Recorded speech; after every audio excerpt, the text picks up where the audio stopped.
Hi, you guys. Welcome to my channel. My name is Karen Odd, and these are Karen's Oddities. If you're new here, welcome. If you're returning, welcome back. Regardless, I do want to ask that you give this video a thumbs up, comment your thoughts below, even if you disagree with my content. And I also want to ask that you share this video and our channel with one person that you know, as I'm confident there is something here that both you and they can benefit from.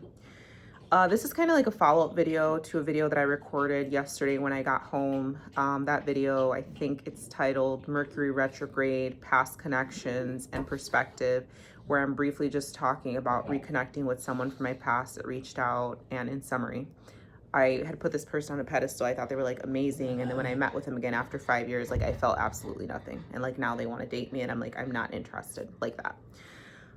So this is basically going to be a rant about how I think our dating pool and dating scenario in 2026 is like completely fucked. And for those of us that are still hopeful and looking to meet someone that's of quality that we can build a life with and hopefully start a family with, we're pretty fucked as well. And I don't want to be a pessimist, but I'm sharing my honest thoughts. This is obviously based off my experience, where I live, what I've seen, what I've witnessed, what I've lived through. It could be very different from you. You could be living in a state or in a country where dating is just phenomenal. You're not experiencing these issues that I'm experiencing here. And maybe some of the issues that I'm going to present on this list are based off of me. Maybe it's a me problem. Maybe it's not the dating pool. Maybe it's me, right? So I think that dating is like the dating pool and dating conditions are the worst that they have ever been. I don't think they're going to get any better. I think that they are the worst that they have ever been. And what I mean by that is the environment and conditions to genuinely meet and form real connections, real significant connections with two people that are looking for similar things, honestly and genuinely, that are looking for honest connection, that are looking for honesty, that are looking for fidelity, commitment, monogamy, long-term relationship growth, building something. I think that the conditions for that are the worst that they've ever been. They are the worst they've ever been. I think that it's a combination of technology, social media, and dating apps. Okay, and we'll go one by one. Well, the way that I think technology has impacted it is that we have remote work, right? We have a lot of communication. You can communicate in any single way. You can communicate via email. You can communicate via Insta message. You can communicate via Cash App. You can communicate via WhatsApp, via Snapchat, Instagram, Facebook, Facebook Marketplace. What's that other thing that Facebook has where you can like Facebook dating? Like there's all these, and that's just some. Tinder, Bumble, Hinge, Zeus. I don't know them all. There's so many different ways and outlets in which you can communicate and reach people across the freaking world, let alone your neighbor across the street or right next to you, right? There's all these different facets for us to communicate via technology. And I think that because there's so many different ways for us to communicate via some type of application, our phone, our device, our computer, this notification, etc. You can, I don't know if you can still poke people on Facebook. I haven't been on Facebook since I was 18. I deleted it when I was 18. I never went back. We have so many different options and ways of communicating with people via technology that we have lost the art of communicating with people in person. Okay? When I think about like the last 10 years, like I remember going places and just generally having conversations with people while I'm out, right? People just like are at the grocery store and we notice something and then we just strike up a conversation. I'm walking somewhere, there's a homeless person outside of a gas station. I just strike up a conversation with them, right? And like I learned something through those conversations. I can't remember the last time I had one of those. I can't remember the last time I went somewhere and was able to have an organic conversation with someone just by happenstance, just because we end up at the same place or something happens, right? Small talk and like short organic conversations are dying off. People are on their phones. People are distracted. People have headphones on. The kids are on tablets. Like the media is eating us. It's eating our attention. And unfortunately, for a lot of people, it's stunting our ability to communicate in person. It's stunting our ability to have genuine conversations without some type of device or something technological to come up in the front. With that, right, you loop in social media. With social media, you can reach anyone from all walks of life at any point in time. Not only is it how we're communicating via social media, but it's also like the content that is being passed through there, the content that you're viewing, the content that you're putting out. People are creating you create this like image of like what your life is, right? And I gave up social media. I know this is YouTube and I still have a YouTube and I still post on here and I still view it. And I really want to free myself from YouTube, but I can't yet. It's so hard. But I gave up social media in 2022. So it's been like 4 years.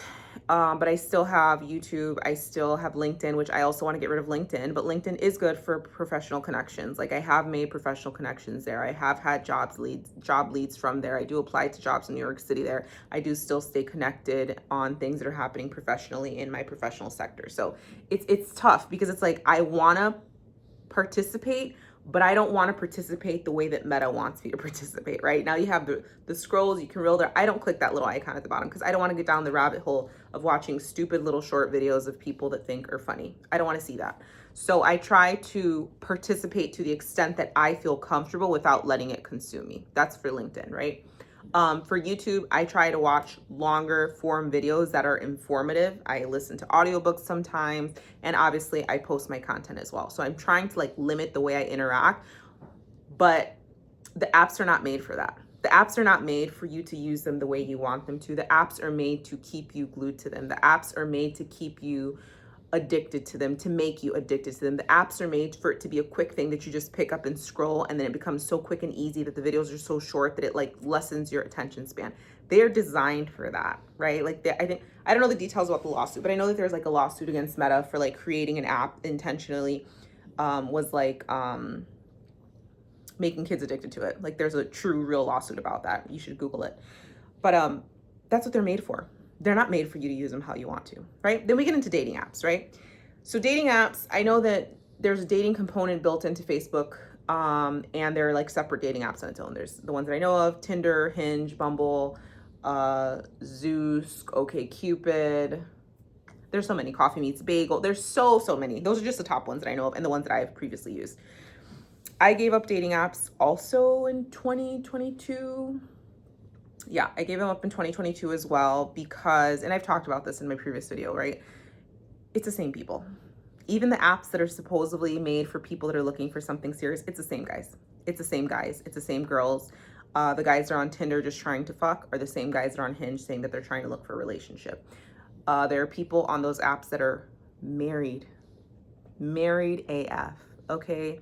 There are people on those apps that are in relationships, 6-year-long relationships. There are people on those apps where their wives or girlfriends are pregnant, getting ready to give birth. There are people on those apps where their wives, girlfriends, or mother of their children are going through postpartum.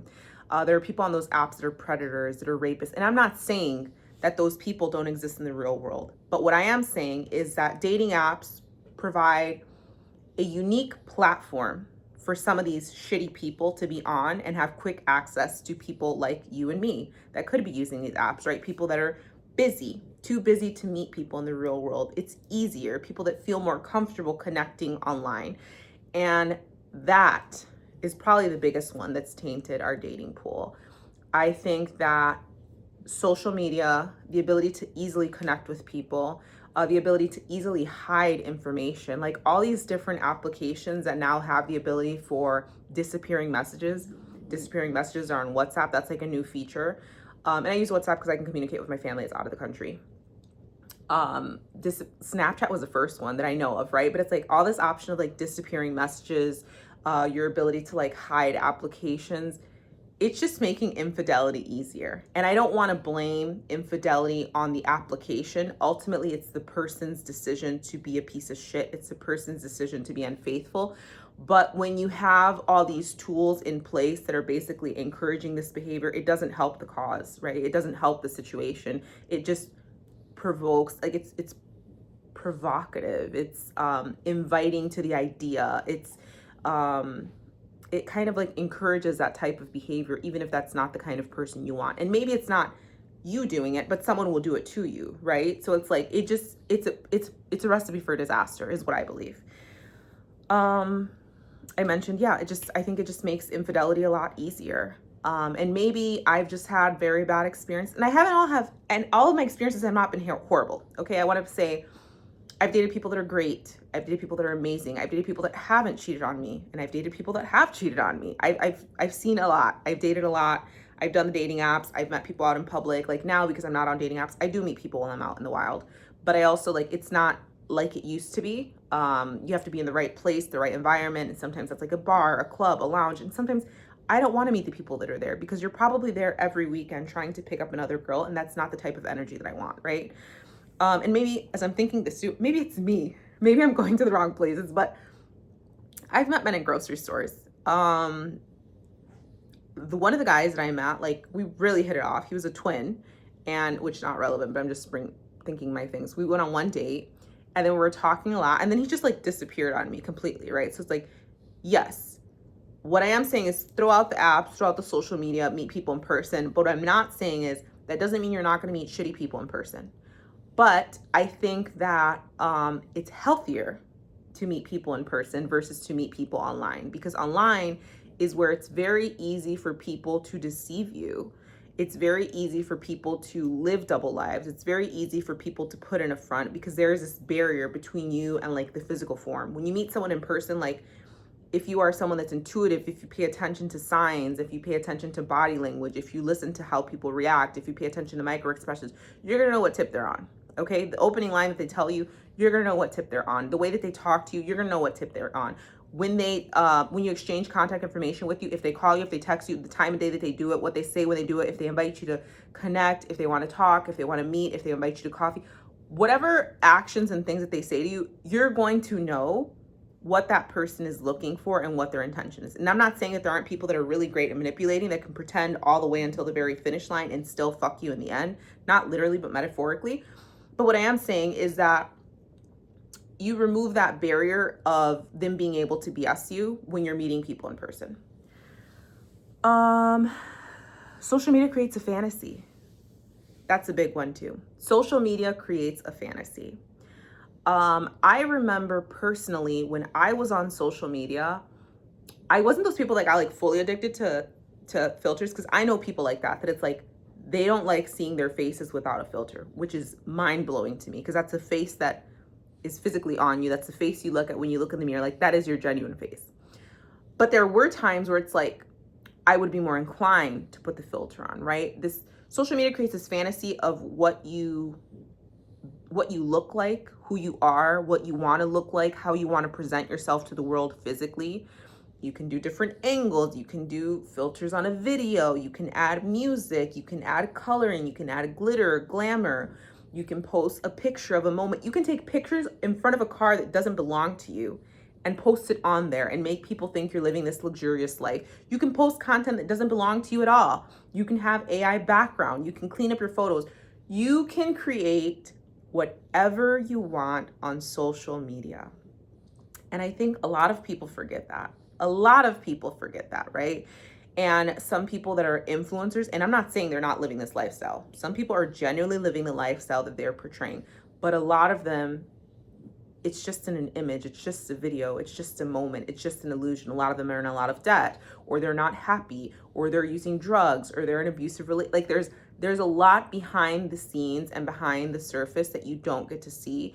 And when us as consumers are on social media just scrolling and scrolling and scrolling and seeing like these people living this lavish life, or these people that have no imperfections whatsoever on their bodies or faces, it's programming our minds to make us think that that is reality, to make us think that that is common, to make us think that that is a normative, to make us think that this is what we should want to achieve and to strive for. And sometimes when people are in relationships and they're seeing this other illusion on social media back to back, they think that there's better out there. And I want to be clear.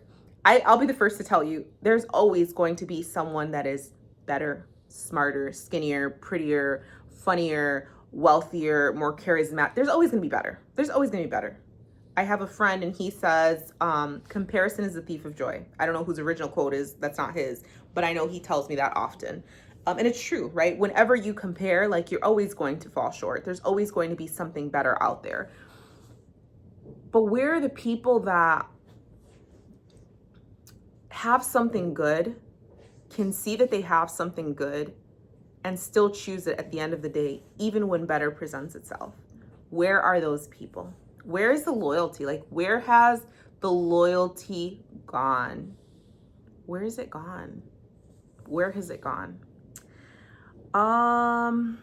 Let's see. I think that people have devalued connection. I think we've devalued connection because it's so easy. It's so easy to download an app and connect instantly with people. It's so easy to download a dating app, put up a picture, and have hundreds of likes of people that want to date you and see you and be with you.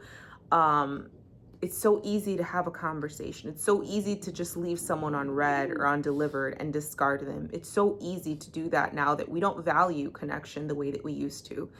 And you probably don't value it because if one person doesn't answer, you got 30 more in your inbox waiting to talk to you. You got 30 more likes that you can send. You have 30 more pokes you can send. You have 30 more roses you can send. It's too much. It's too much, right? It's too much. It's like option overload, and people think like, well, I'm gonna get better here. You may get better this, but you may lose X. You know what I mean? Like, you're never going to find someone that has all these things. Let me keep going down the list. I think that we've stopped valuing intimacy. And when I think of intimacy, intimacy can mean a lot of things, and I'm sure it has various definitions. And the way that I'm referring to it, intimacy, I'm not just referring to sex, right? I'm referring to the sanctity of two people sharing something special, right? Two people like really getting to know each other, really getting to know who they are at the core, like building a true bond, like that type of intimacy where like someone knows your deepest, darkest secrets, like someone knows, they know your heart, they know you, they care about you, they love you, they want to like uplift you, they want to like support you and see you win. There's no like animosity, competition, or hate or vengefulness in it, like just genuine, pure love and connection. I think we've lost value in that type of intimacy. I don't know where it went. I do think that technology, social media, dating apps, all of that has impacted it.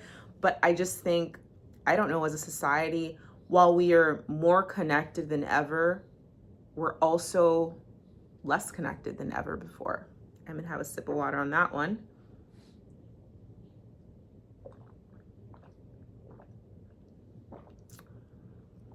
And yes, granted, like I said at the beginning of this video, I'm speaking from my experience. Your experience could be completely different. Maybe you met your high school sweetheart and you've been married and you're happily married. Or maybe you were on Bumble and you met someone and you got married and you guys have like a perfect life and all these things. That's wonderful. I'm not saying it's not possible. I'm just saying it's more difficult now. It's more difficult now more than ever. And granted, do I have trust issues? Absolutely. Absolutely. I have so many trust issues. Do I have like past trauma that I need to work through? Absolutely. But I'm working on it, right? I'm in therapy. I don't think that whatever unsolved issues are, I don't think those are the only things contributing to dating being so difficult for me at this time.